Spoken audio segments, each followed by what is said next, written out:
Assalamualaikum warahmatullahi wabarakatuh. Hai sahabat bunda semuanya. Pagi ini saya akan mengajak kalian membuat ketupat hari raya kurban. Nah, ini caranya. Pertama lidinya dibuang dulu ya. Terus ini lalu dilingkarkan keempat jarinya ya, di jari kiri. Dan yang kedua juga dilingkarkan ke jari kanan. Nah, janur yang pertama ini disilangkan dari janur kiri ke kanan, yang keduanya juga dua juga disilangkan ke dua jari kiri dan kanan. Lalu janur yang ketiga atau lingkaran yang ketiga juga disilangkan dengan janur yang ada di tangan kiri dan kanan. Lalu diambil ujungnya ini, lalu dianyamkan juga ya, selang-seling, cari yang masih di bawah. Ini juga semuanya ya, paling ujung atau bongkot juga, ini juga pucuknya juga, ini semuanya dianyam sampai selesai.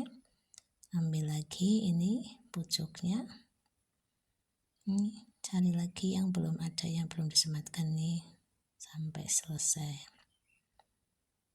Tuh, akhirnya ini sudah bentuk jadi kupat tapi belum rajin, maka disesek ya. Disesek itu ditarik yang masih kurang kencang, ini ditarik semuanya. Caranya itu dari bongkotnya ditarik ke bagian yang ujung, nanti dari atas ke bawah, ini nanti ketemunya akhirnya di pucuk. Nah, ini juga cari lagi janur yang kedua, diurut terus, ini cari sampai selesai. Ini juga masih ada yang kendor, dicari lagi ya. Kadang kalau yang sudah biasa bikin ini nggak terlalu banyak singsetan ya, karena sudah rapi.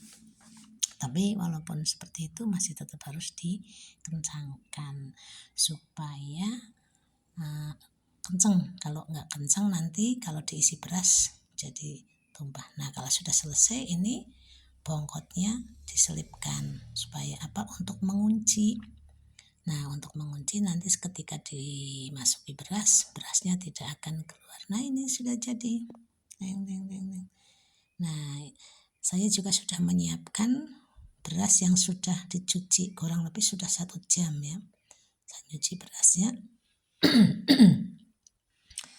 Kenapa? Fungsinya kalau berasnya sudah kering itu dimasukkan ke dalam ketupat itu enak. Nah, ini diisi setengahnya aja, jangan sampai setengah penuh, itu setengah kurang ya.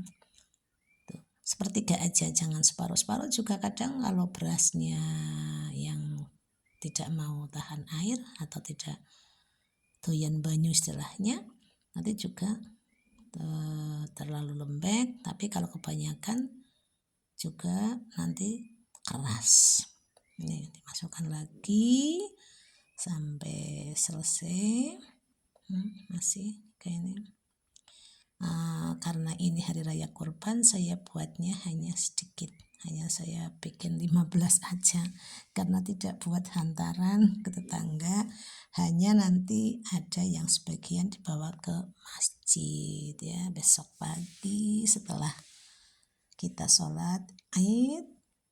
Sudah menjadi tradisi di kampung saya itu, setelah salam-salaman lalu kita berkumpul makan ketupat lebaran.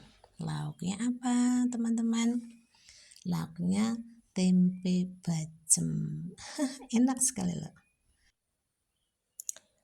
Nah, ini cara memasak kupat di presto. Pertama, masukkan air ke dalam panci presto. Ini saya nanti mau membuat itu ya, dengan panci presto. Karena saya membuatnya tidak jumlah banyak, sekitar hanya 15. Ini. Itu pun ketupatnya kecil-kecil ya.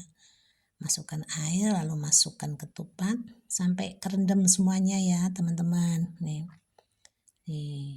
tuh cek tadi ternyata airnya kurang, saya tambahkan lagi sampai ketupatnya itu tenggelam ya, dan kena air semuanya. Nah sudah, tutup. Nah setelah tutup, karena ini presto jadi masukannya air dari air yang dingin ya, yang masih mentah. So nyalakan api ya, nyalakan api. Awalnya menggunakan api yang besar, tapi nanti ketika sudah bunyi nguik-nguik ya itu apinya jangan terlalu besar, takut ini airnya yang dalam meledak. Tapi sih enggak, ini karena presto itu sudah menggunakan ini ada karetnya di dalam, tapi alangkah baiknya jangan menggunakan api yang besar. Lalu tunggu sampai airnya mendidih dan presto sudah bersiul.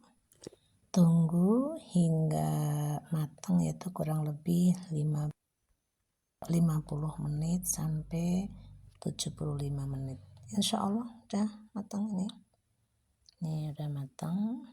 Saya tadi 50 menit sudah matang, tapi saya masih ragu. Jadi dihitung 50 menit atau 60 menit dari presto bersiul. Insya Allah empuk. Ini saya angkat lalu tiriskan ya. Angkat lalu tiriskan. Biasanya itu digantung ya, karena ini kupat gantung, karena ini kebetulan tidak banyak, saya cukup taruh diirik. Ini namanya anyaman dari bambu, namanya irik. Kalau orang desa itu banyak yang tahu. Nah ini irik berguna banget ya untuk iriskan masakan-masakan gitu teman-teman. Nah kalau sudah seperti ini udah bagus, tinggal menunggu dingin. Lanjut kegiatan pagi harinya, saya menggoreng tempe bacem. Yang sebelumnya tempenya sudah saya rebus dengan bumbu-bumbu bumbu bacem ya sore harinya. Terus ini tinggal menggoreng ya, sehingga ini tidak gugup ya. Jadi sorenya sudah dibacem, paginya tinggal menggoreng, tidak nanti berangkatnya Ria tidak terlalu kesiangan. Dan ditambah pakai bakar, nanti ada saya di video berikutnya ada bakar ini ikan nila yang kemarin juga sudah saya rebus atau sudah saya bacem ya. Jadi paginya tinggal goreng. Ini tempenya sudah matang. Nah ini kalau oseng atau oseng tempe ini juga tadi saya lupa spill nih karena sibuk. Ini di sebelahnya oseng tempenya juga sudah matang.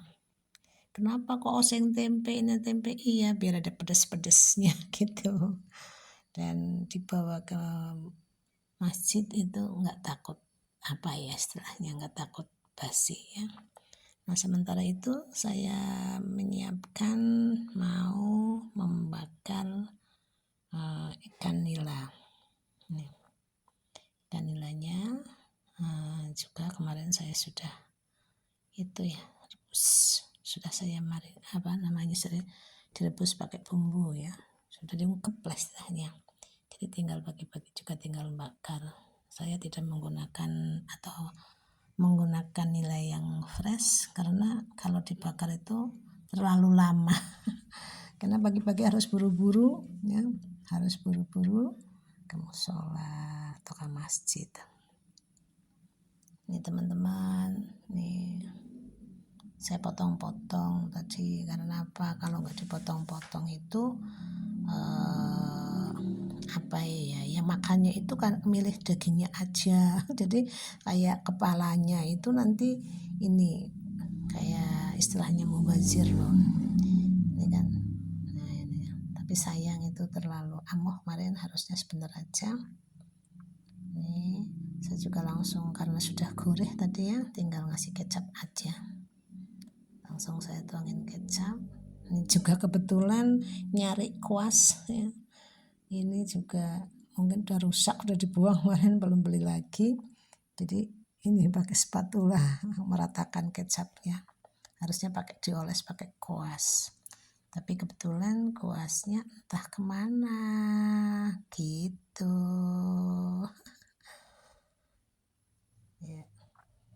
Ya. Kalau sudah dikasih kecap, lalu dibalik ya.